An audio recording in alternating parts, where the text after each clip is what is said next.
là chị nó anh lòng phải bổ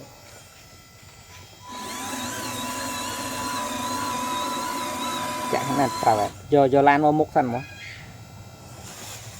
để chạm đông này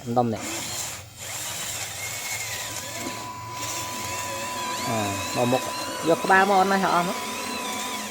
món này 3 món này món tiền nó 3 món này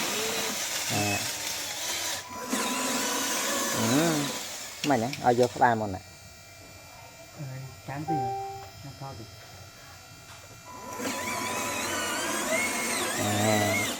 tao nhân là nhân